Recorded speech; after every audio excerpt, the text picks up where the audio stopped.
ফুঁকে দেয়, খোদা যত্ন করে মোদের দেখে রোগ ফুঁকে দেয়।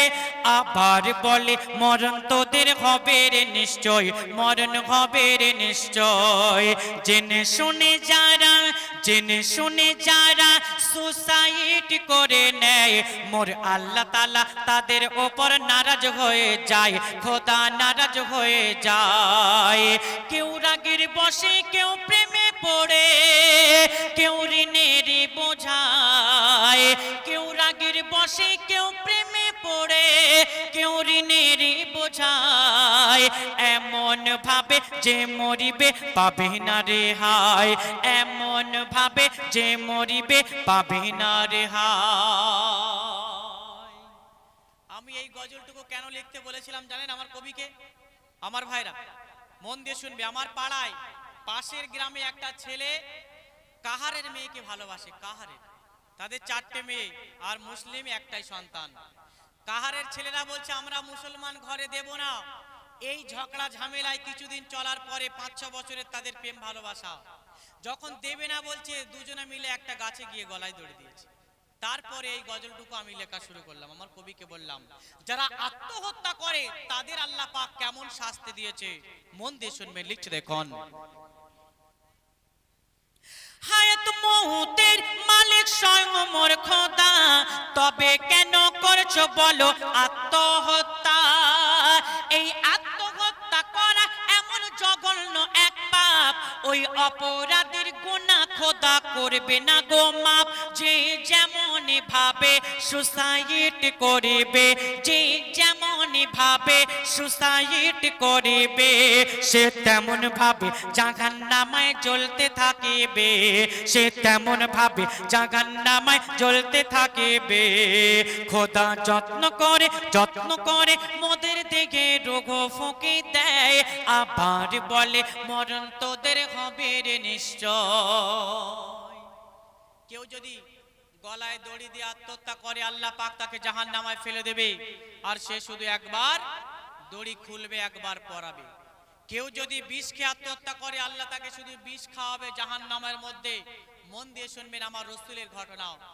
জিহাদের ময়দান শুরু হয়ে গেছে, যুদ্ধ শুরু হয়ে গেছে, আর আমার রাসূল যদি এই কথা বলে যায় আমরা তো সামান্য প্রেম ভালোবাসা করে আত্মহত্যা করি, ওকে 2 বছর ভালোবেসেছি, ওকে না পেলে বাঁচবো না। লিখছে দেখুন আমার রাসূল তিনি কি বলছে দেখুন, জিগাদ মাঠে এক সাগাবি জিগাদ করতে রয়, জিগাদ মাঠে এক সাগাবি জিগাদ করতে রয়, বেদিনদেরকে ধরে কচু কাটা করে দেয়। আর সব সাগাবি দেখি বলে জিগাদের সওয়াব আমল নামায় ভরে নিল একাই তিনি সব। বলে নবী সারোয়ার শোনো সাগাবি আমার, বলে নবী সারোয়ার শোনো সাগাবি আমার, ওই সাগাবি চলে যাবে দোজাকের আন্দার, ওই সাগাবি চলে যাবে দোজাকের আন্দার। মন দিয়ে শুনবেন, একটা ছন্দের মাধ্যমে যখন চলবে এদিক ওদিক ফিরবে না। আরে ছোট ছোট বাচ্চারা কোথায় এলাম আমি গো? আগে ভালো ছিল, ওরা এখন ডিস্টার্ব করছে খুব। আমি কি বলেছি? যুদ্ধের ময়দান শুরু হয়ে গেছে, একটা সাহাবী বেদিনদেরকে মারতে মারতে এগিয়ে চলে যাচ্ছে। এগিয়ে যখন চলে যাচ্ছে আর অন্যান্য সাহাবীরা বলছে ইয়া রাসূলুল্লাহ ইয়া হাবিবাল্লাহ, তোমার ওই সাহাবী আমল নামায় নেকিগুলো সব ভরে নিচ্ছে। কেন? ও ভালো কাজ করছে আর নেকিগুলো সব নিয়ে নিচ্ছে। সেই সময় আমার রাসূল বললেন না, আমার ওই সাহাবী জাহান্নামায় চলে যাবে। চেহারা সবার ছোট হয়ে গেল। কেন? ও তো ভালো কাজ করছে, ও কেন জাহান্নামায় যাবে? বলে আর একটু তাকিয়ে দেখো কি ঘটে। কি ঘটেছিল লিখছে দেখুন, এক সাহাবী নবীর কথার কারণ জানতে চায়, এক সাহাবী নবীর কথার কারণ জানতে চায়, দৃশ্য দেখে সব সাহাবী অবাক হয়ে যায়। কেন? যে সাহাবী করেছিল দিনের জিহাদ, হঠাৎ এক কাফের এসে কেটে নিল হাত।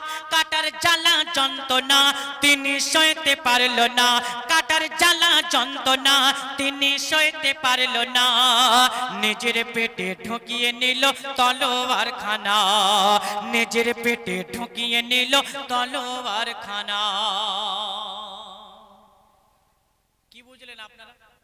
আমার ওই মা বোনেরা দেখছি খুব গজল শুনছে।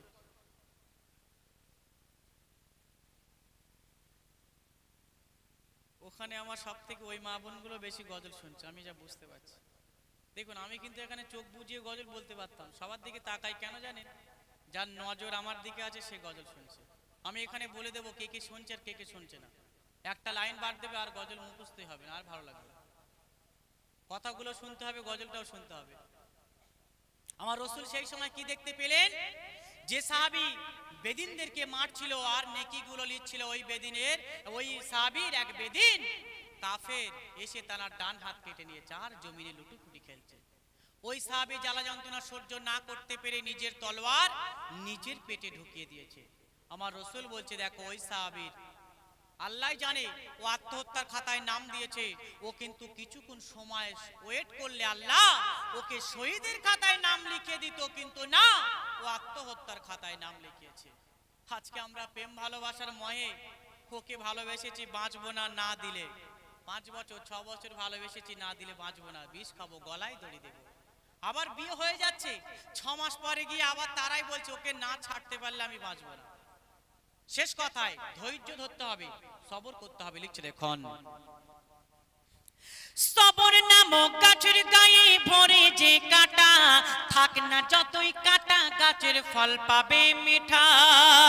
মোর নবীজির মিলনাতের উপরে থাকতে যদি চাও, দয়ার নবীর কথার উপর অটল থেকে যাও, খালেক পাবে পরে ত্রাণ, কে গো করবে না বদনাম। খালেক পাবে পরে ত্রাণ, কে গো করবে না বদনাম। কবর হাসর পুলসিরাতে পাবে পরিত্রাণ, কবর হাসর পুলসিরাতে পাবে পরিত্রাণ। খোদা যত্ন করে মোদের দিকে রোগ ফাঁকি দেয়, আবার বলে মরণ তোদের হবে রে নিশ্চয়, মরণ হবে রে নিশ্চয়। জেনে শুনে যারা সুসাইড করে নেয়, মোর আল্লাহ তাআলা তাদের ওপর নারাজ হয়ে যায়।